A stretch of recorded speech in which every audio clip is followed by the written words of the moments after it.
I am talking about tech debt today. I think most of y'all probably know who I am, know who Creatuity is, but very briefly, I'm the CEO of Creatuity. We're an e-commerce agency focused on B2B and omni-channel retail. If you go to our website, creatuity.com/MMFL, you can download the slides, and then there's also a worksheet that I've developed that goes with this talk, so you can check that out. QR code will take you there as well. But I wanted to start out with, because tech debt, it's not something we really like to talk about. It's not something that people talk about a lot, but it is very important. When I was doing the research, $1.5 trillion is spent on tech debt in the US alone. For every million lines of code, tech debt is adding up to $306,000 per year, consuming 5,500 developer hours.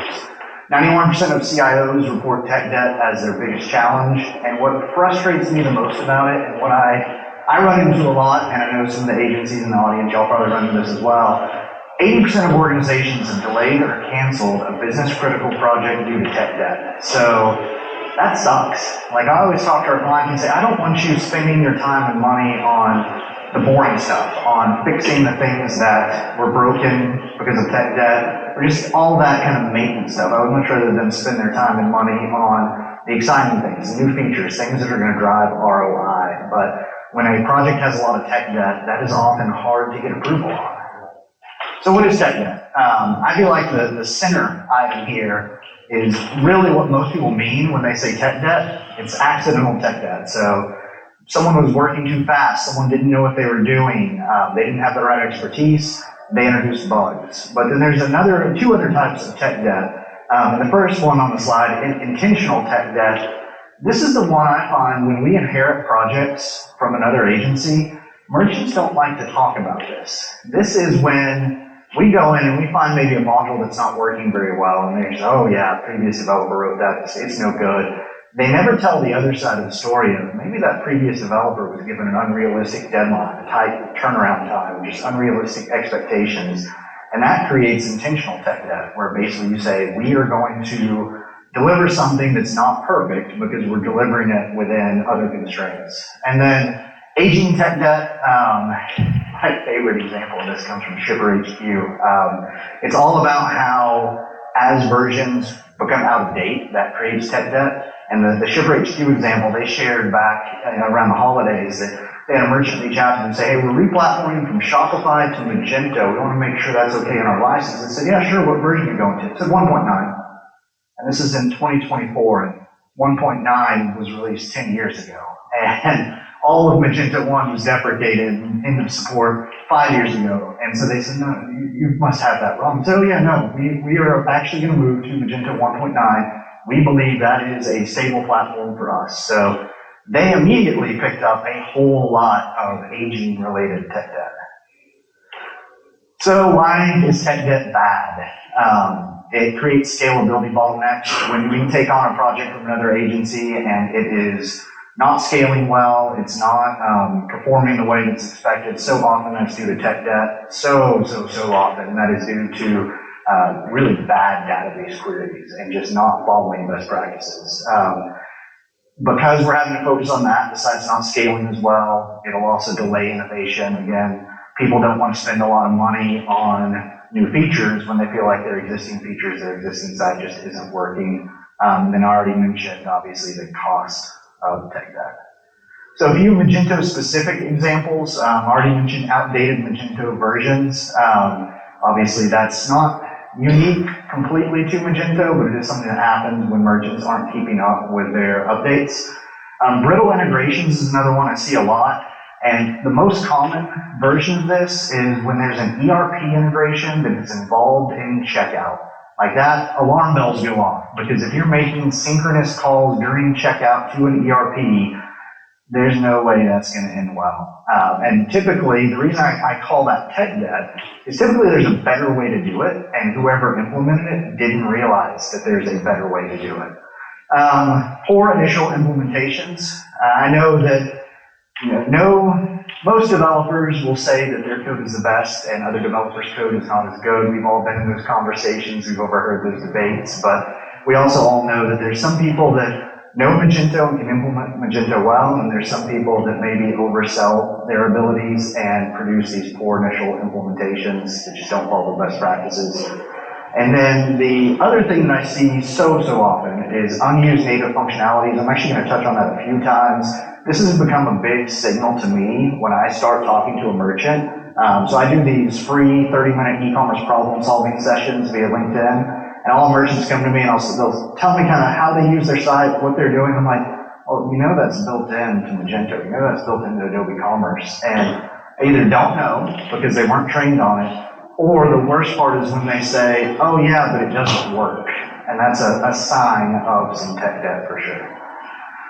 So luckily I have an awesome client, Worthington Direct, that is okay with me sharing kind of the long sordid tale of their Magento implementation. They're a B2B distributor based out of Dallas. They sell primarily to schools, so that's why there's that school furniture there. And they really had a lot of challenges. They had their site implemented by a freelancer that didn't really know Magento. It was actually even an Adobe Commerce Cloud build, and they definitely didn't know Adobe Commerce Cloud. So there was a lot of tech debt. They came to us, and they had some pretty big priorities that they wanted to get done quickly. So we kind of looked at, okay, do we fix the tech debt? Do we shore it up? Do we just build a whole new site? And at the time, with the time frames involved, we said, okay, we're going to just keep building on this site, resolve the tech debt over time. But we found the site was slow. They couldn't use native functionality, and it was increasing their maintenance costs. So we finally had that very challenging conversation I know many of y'all have had. Do we finally rebuild? Do we scrap your existing code base because the tech debt is just so heavy and rebuild? And it was actually one of our developers came to me and said, you know, Worthington Direct, all of our estimates are 30% higher than any of our other projects. And that got my attention, and I said, well, why? I said, well, because it's so poorly written. We just know that every time we're doing something new on that project, it's going to take 30% longer. And so that's actually what I took to the merchant and said, hey, look, this is going to be an investment. We're going to do this right, but it is going to cost you money, but long term, it's going to save you 30% on any of the new features we're building out. So they did the math and said, let's do it. So we rebuilt their site. We used Hoova. And I'm sure you're going to hear a lot about Hoova today. I will say, if you have any front-end tech debt, just switch to Hoova. I mean, if you're really doing anything, just switch to Hoova. But especially if you're dealing with performance issues, if you were looking to implement a new design, Hoova is the closest thing to a universal solution I have seen in the Magento space in a long time. So that got us some immediate performance gains and solved a lot of our front-end tech debt. We did, instead of using Hoova Checkout, on this one we actually built a custom React-based checkout just because they had some very specific B2B needs. So we used this as an opportunity to also improve their checkout. And then I also didn't just want to go to them and say, hey, we're going to resolve your tech debt. I said, hey, in this project, we're also going to implement some new features and functionality that will actually save you some time and money within the business. So we built a few additional modules to automate some of the workflows. So the results, we did eliminate that tech debt. We got them to a clean start for all their new features and functionality, greatly improved their core web vitals and page speed, and we have seen it's actually been closer to a 40% reduction in their maintenance and development of new features. So that's kind of what we did. Now I'm going to tell you all how we did it. And this is something that I've developed that if you go to that link and go to the QR code, you can actually download a PDF or a Word doc and walk through this yourself. But it's just a framework because those tech debt conversations, and especially when you're having to tell someone, hey, your website, it's not great and you need to spend a lot of money rebuilding it or redoing it or resolving a lot of issues, this can help guide that conversation and make it a little less emotionally charged. So framework literally is just identify the tech debt, assess and prioritize it, and then resolve it. And I will walk you through each of those steps. So first of all, when I say resolving tech debt or identifying tech debt or looking at tech debt, a lot of y'all are probably already thinking about the quantitative approach. So that's static code analysis. That's all the wonderful tools out there that can analyze the code, can help you see where were best practices followed, where were best practices not followed. I am also going to continue the streak of Evan's tools being mentioned. So he actually released a couple of weeks ago on GitHub and announced on LinkedIn several different new testing tools. So the Magento testing essentials and test containers for Magento, those are actually going to greatly simplify automated testing of your Magento projects. So if you don't already have some of these tools set up to test your Magento code base and to identify that tech debt, those tools are a great place to start. I also could talk for like an hour about testing Magento. My very first presentation at a Meet Magento 10 years ago was actually on testing Magento. But I'm not going to do that. This isn't a testing talk. This is a tech debt talk. So I'll just say there's a lot of great resources online, whether it's my talks or other talks, about how to test Magento. But really, the automated testing tools are a really good way to start finding the tech debt on your project. But the more interesting part for me, and the part that I feel like most people miss, is a qualitative approach. And so most of y'all have probably heard of code smell. That's when a developer looks at some code and basically says, oh, this doesn't smell right. Like, there's something in here that's not quite right. I believe that over the years, I've developed a similar ability for platform smell. And basically, that is when I'm looking at someone's e-commerce platform, I kind of can get a picture of, oh, this isn't right. Like, there's some issues here, there's some problems here. And I've broken it down into 4 different areas that I really listen for when I'm talking to business owners and merchants. The first one is unused native features. I already mentioned that. But basically, if you're having to use an extension or a service to provide something that is in Magento open source or Adobe Commerce out of the box, chances are there's something off with your platform. Or, so often I actually have people tell me, oh yeah, that feature just never worked on our site. I'm like, okay, well, you can fix that. Like, there's a reason for that, you can fix that. Frequent failures. This is another one that when I talk to merchants, they think it's normal for their site to crash when nothing has been deployed to it. Like, no, that's not how software works. That's not how Magento works. If your site's crashing when there hasn't even been a deployment, there's some sort of technical debt either within your platform itself or within your hosting setup. Brittle deployments. So deployments are scary. If deploying a change to your site, especially a smaller change, kind of strikes fear into your team, there's something wrong. There's some tech debt lurking there. And then I also have a podcast, Commerce Today, and I think it was last year we coined the term digital Stockholm syndrome. And that's basically when you were kind of held hostage by your e-commerce platform and you find yourself saying, oh, that's just normal. All e-commerce sites have that problem. This is just something that e-commerce businesses have to deal with. That might be the case, but more often than not, you actually have a problem in your site, you have some tech debt, and you are just avoiding it. So you run through both the quantitative and qualitative review of potential tech debt. You actually just list it all out on a form, and then you assess it on 3 different metrics. And for each of these, score 1 to 5, 1 being the lowest, 5 being the highest. So urgency. What is breaking today? How often does it break? And this one is so important because this helps, really the first 2 help with when like maybe the CEO has a pet feature that no customer actually uses, but the CEO uses it, and when it's not working right, he gets really upset. This is a good way to say, well, wait a second. It's not happening often. It's not actually, it doesn't have a big business impact. That may not be the first thing we want to tackle. Like, we might want to tackle something that is more common. And again, a lot of this framework, more than a technical framework, it's about taking the emotion out of the conversation. It's about not having to go to the CEO and say, hey, idiot, that's not how you should spend your money. You should spend it on this thing over here. Instead, you can just say, here is a list of the technical debt, and here are the scores of each of those items. So the second item is business impact. How much is it hurting the customer experience? How much is it hurting your business's operations? And then the third item is complexity. How long will it take to resolve? Is it a quick fix or a complete rewrite? And if you download the kind of worksheet that goes along with this talk, it actually has a matrix on it that puts these into 4 different quadrants, because obviously something low urgency, low business impact, you really just want to monitor that. You want to be aware of it, but not necessarily tackle it. But then if you have something that is very high urgency, high business impact, especially if it is a low complexity item, that's something you got to fix. So a few different ways to resolve technical debt. First of all, modular and headless commerce and composable commerce. There's so much. It was interesting, Ritesh earlier mentioned kind of the FUD out there, the fear and uncertainty and doubt that other platforms are pushing. And there's platforms out there, some of which will almost have composable in the name or similar, that will say, oh, you have to switch to our platform if you want to use composable commerce. Magento, Adobe Commerce, they're old school, they're not composable. That's BS. You can absolutely have a composable mindset with your Adobe Commerce and your Magento projects.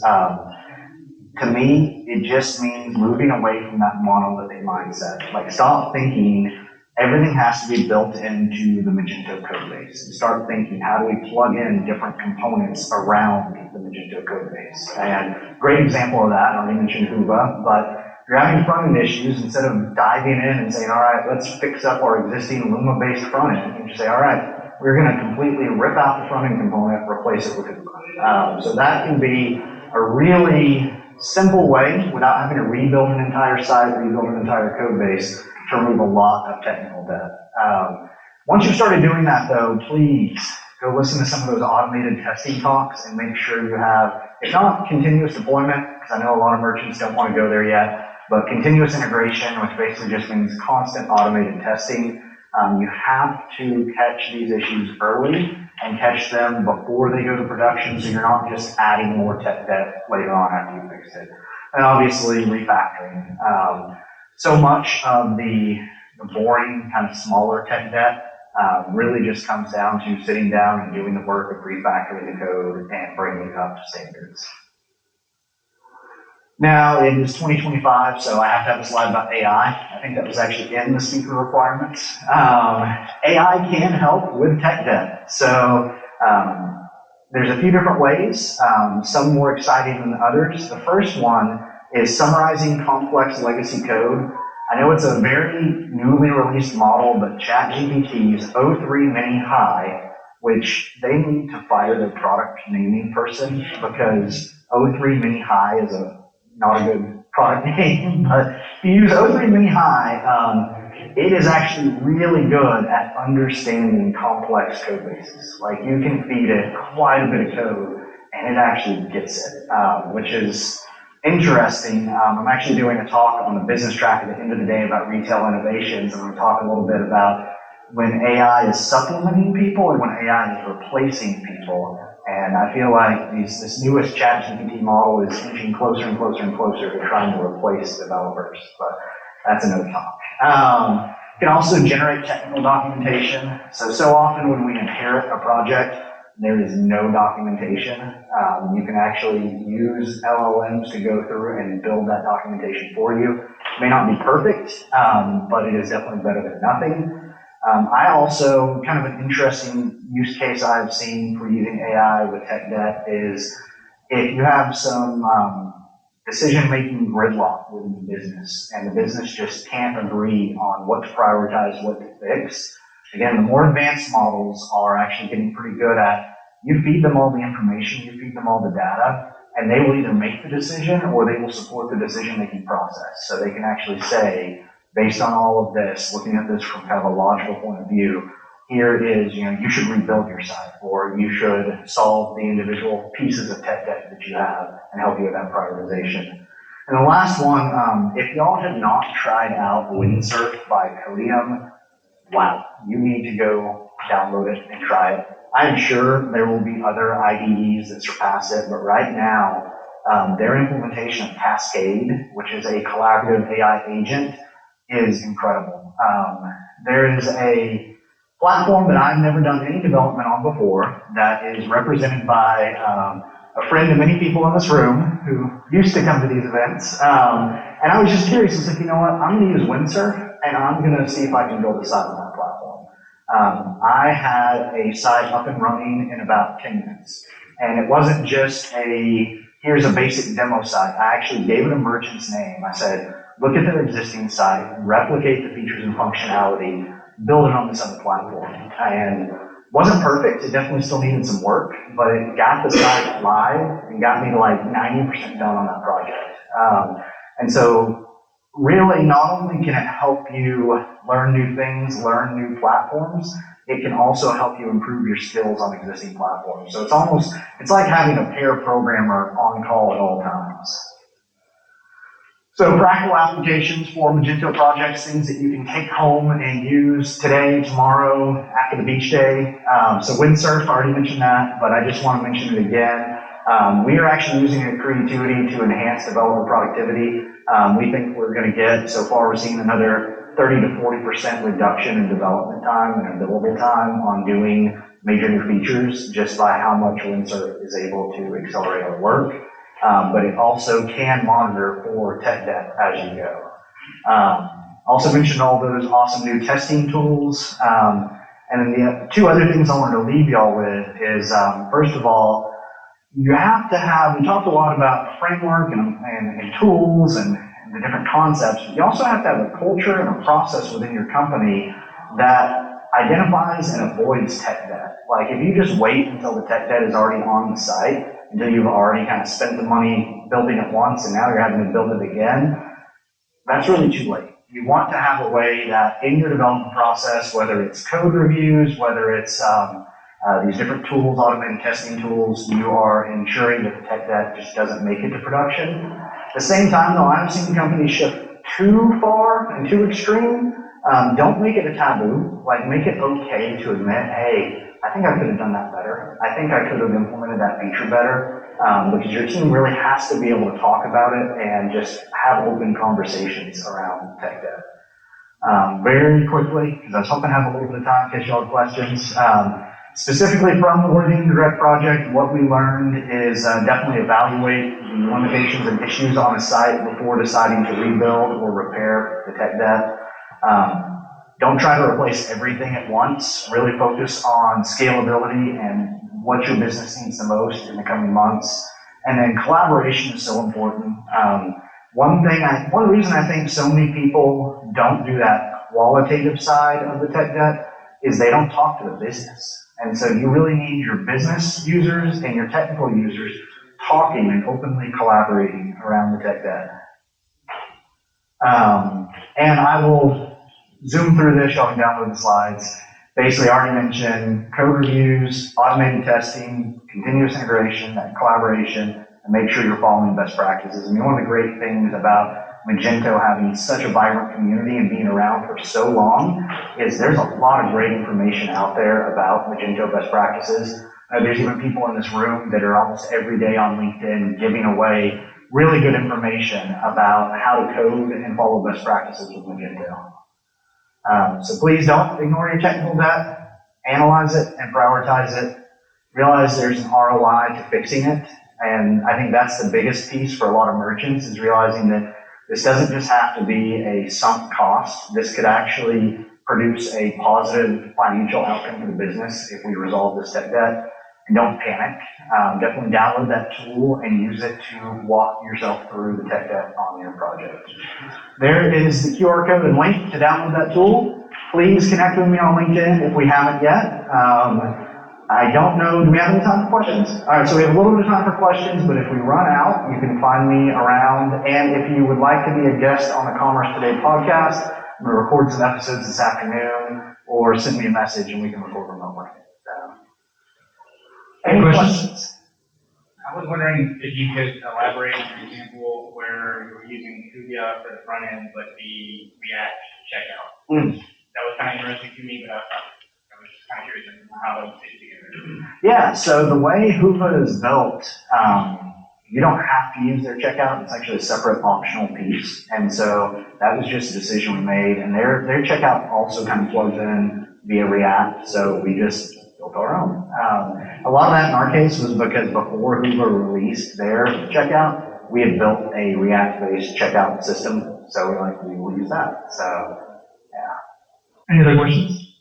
Would you call it a situation in which a merchant just asks for too many features, maybe more than they need, and they're executed pretty flawlessly, but then they find their maintenance burden is high just because there's so much going on their site? I mean, do you classify that as technical debt, or how would you kind of handle it? I think so, and I think that's a good point. I didn't really talk about requirements gathering, but kind of that requirements gathering and business analysis step is where tech debt starts sometimes, and it's because we won't say no to the merchant. Like, so often you just need to be able to say no and even point to, hey, the more features we add, yes, we can add every feature in the world to Magento. Like, that's the power and flexibility of the platform. But the more features we add, the more maintenance costs, the more potential for conflict. So let's make sure there's a clear business need for each feature we add. I feel like site search on a website with a lot of SKUs, like e-commerce websites, can create a lot of tech debt, obviously, for multiple reasons. For Magento specifically, do you have any good recommendations of solutions for, large amount of SKUs getting searched on e-commerce websites? That's a good question. That one is more context specific, depending on the industry and what that merchant is selling. So that's one where if you want to chat one-on-one or send me a message on LinkedIn, I can definitely do that. And I think we are at time, so thank you all very much.